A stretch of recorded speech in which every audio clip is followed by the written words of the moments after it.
देखा नहीं गया।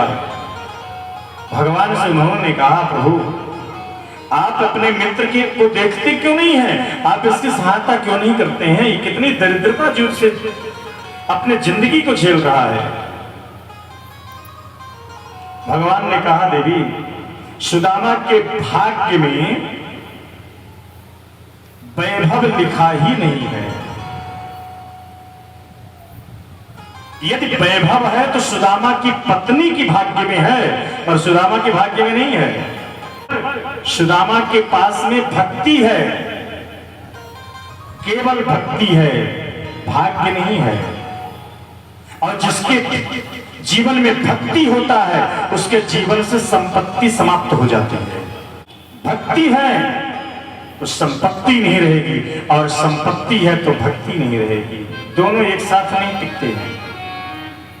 तो लक्ष्मी मैया ने भगवान से कहा, मैं नहीं जानती प्रभु, आप अपने मित्र की मदद करिए। नहीं मित्र के पास में है, उसकी पत्नी की मदद करिए, लेकिन अब हमसे देखा नहीं जाएगा।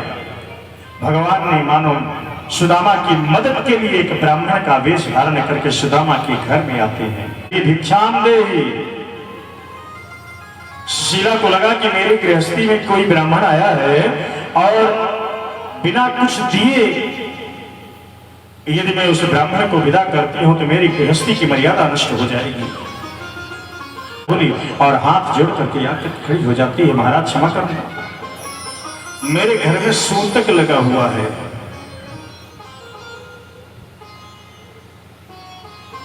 ब्राह्मण ने कहा, देवी कोई बालक पैदा हुआ है क्या? सुशीला ने कहा, हाँ महाराज, मेरे घर में बिटिया पैदा हुई है। अच्छा, तो देवी जी उस बिटिया का नाम क्या तुमने रखा है? सुशीला ने कहा, महाराज मेरी बिटिया का नाम है दरिद्रा देवी। ब्राह्मण ने कहा, धन्य हो देवी, अपनी मर्यादा को कैसे तुमने चतुराई से बचाया। मैं समझ गया तुम्हारे यहाँ दरिद्रता का आगमन हुआ। लेकिन देवी जी बात बताओ, ये सुदामा जी का घर है ना? हाँ महाराज। आप कैसे जानते हैं?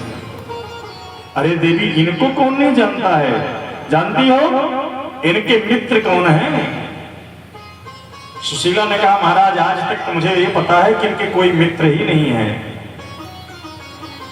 ब्राह्मण ने कहा, देवी यही तो इनकी उदारता है। इनके साक्षात द्वारिकाधीश श्री कृष्ण मित्र हैं। कभी मौका मिले तो इन्हें भेजना, सारी दरिद्रता समाप्त हो जाएगी। देवी सुशीला तुम अवाक सी हो गई, महाराज क्या कह रहे हो? और ये बात आज तक हमसे नहीं बताए। ब्राह्मण देव तो चले गए। सुशीला सुदामा के पास हाथ जोड़ करके खड़ी हो गई। सुदामा ने कहा, क्या हुआ देवी? सुशीला ने कहा, महाराज आपके जीवन में कोई मित्र भी है क्या? सुदामा जी मौन। सुशीला ने कहा, महाराज बता नहीं रहे हैं। और अच्छा महाराज बताइए, वो श्री कृष्ण कौन है? जो कृष्ण नाम सुना सुदामा तो आंखों में आंसू आ गए। अरे सुशीला, आज ना कितने वर्षों में मेरे मित्र का नाम तुमने लिया, मेरे मित्र की याद दिलाई तुमने मुझे। और कृष्ण मेरा मित्र ही नहीं है, मेरा सखा है, मेरा भाई है। हम एक दूसरे के बिना नहीं रह सकते थे जब विद्यालय में थे। और जब से वहां से लौटे तो सुनता हूं कि वो कहीं राजा है, बहुत बड़ी उसकी नगरी बसी है। सुनता हूं मेरा बहुत बड़ा मित्र है। सुशीला ने कहा, महाराज आप इतनी बड़ी बात हमें नहीं बता सके। सुदामा कितनी गहराई वाली बात बताया। अरे सुशीला, एक दरिद्र व्यक्ति गली गली भीख मांगने वाला यदि कहने लगे कि प्रधानमंत्री हमारे बचपन के मित्र हैं, कौन भरोसा करेगा? कोई विश्वास करेगा?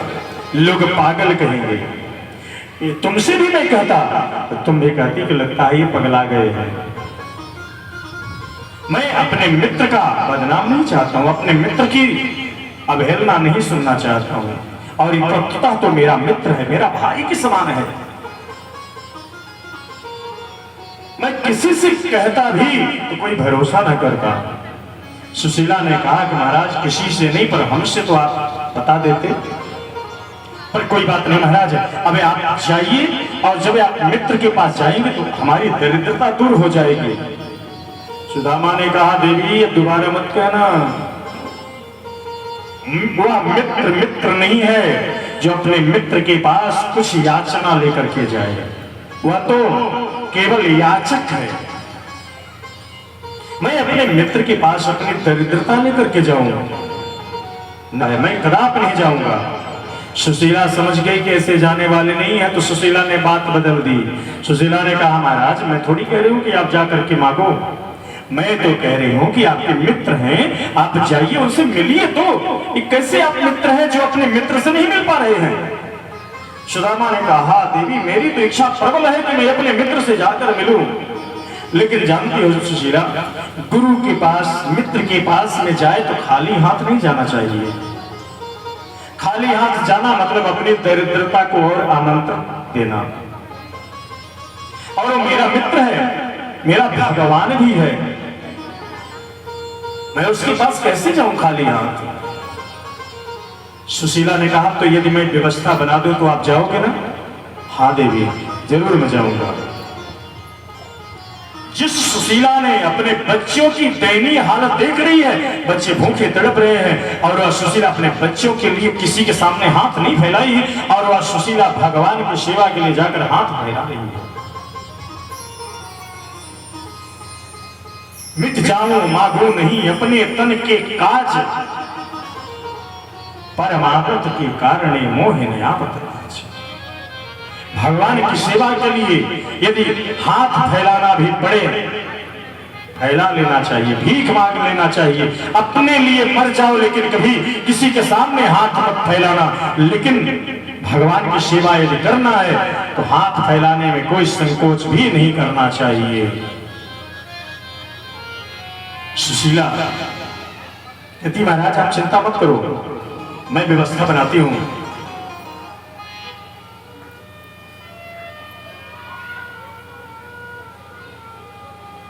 पड़ोसियों के घर में जाती है और 4 घरों से 4 मुट्ठी चावल मांगती है। याचित्वा चतुरो मुष्टि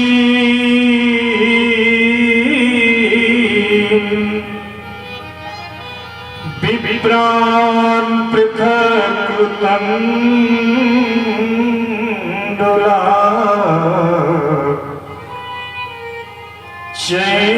शैलखण्डेन तान् बद्ध्वा भरतुः प्रादुपायनम्।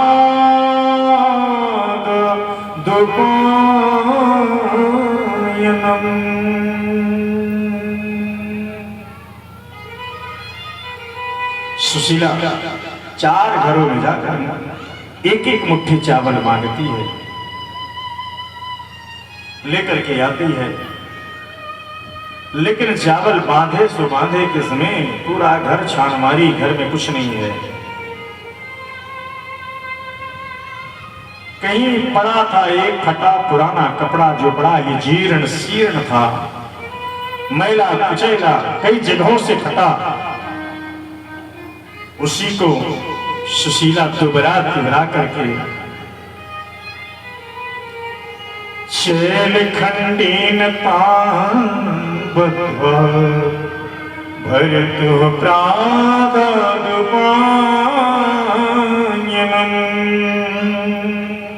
दुबरा तिबरा करके सुशीला ने चावल बांधा, और सुशीला सोचती है जाएंगे मांगेंगे कुछ नहीं। सुशीला ने कहा महाराज अब आप जा ही रहे हो तो क्या मेरा एक संदेश अपने मित्र को सुना दोगे? सुदामा ने कहा हाँ देवी बताओ। और ध्यान रखिए सुदामा ने सुशीला के संदेश को तो सुना लेकिन अर्थ नहीं लगाया। सुशीला कहती है महाराज अपने मित्र से मेरा संदेश कहिएगा कि सुशीला ने यह संदेश भेजा है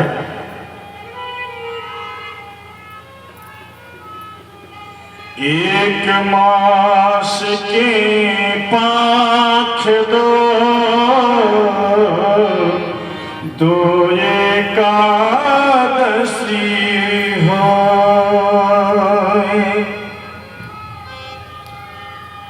मेरे घर गोपाल जो नित्य एकादशी हो, नित्य एकादशी हो। महाराज मेरा ये संदेश सुना देना, आपने तो महीने में 2 ही एकादशी बनाई है, पर हमारे लिए तो रोज एकादशी है महाराज। सुदामा ने इस बात को तो सुन लिया पर अर्थ नहीं लगाया, और सुदामा जी इतने उतावले हो रहे हैं कि आज मेरे मित्र का मुझे दर्शन होगा। अयम ही परमो लाभो उत्तम श्लोक दर्शन, आज मुझे मेरे मित्र का दर्शन होगा। तो सुदामा जी बड़े उतावले हैं, सुशीला के संदेश को याद कर लिया लेकिन अर्थ नहीं लगाया, और सुदामा जी चल देते हैं।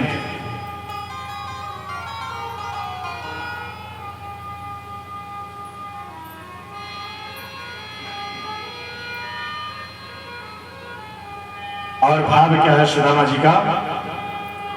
चरणों का पुजारी हूँ।